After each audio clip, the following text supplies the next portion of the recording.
पन्हाळा तालुक्यातील पडळच्या सरपंच सविता केकलेकर यांनी 27 पाणंद रस्ते अतिक्रमण मुक्त केले आहेत। त्याशिवाय गट तट बाजूला ठेवून गावच्या विकासासाठी सरपंचांनी मोठं योगदान दिलंय।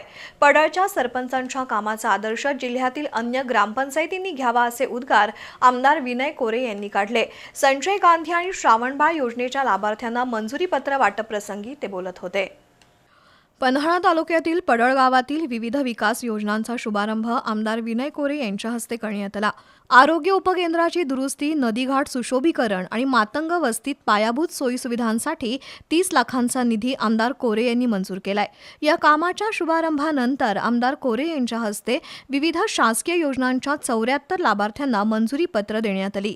मुख्याध्यापक राहुल पवार आणि संजय गांधी निराधार समितीचे अध्यक्ष प्रकाश जाधव यांनी मनोगत व्यक्त केली।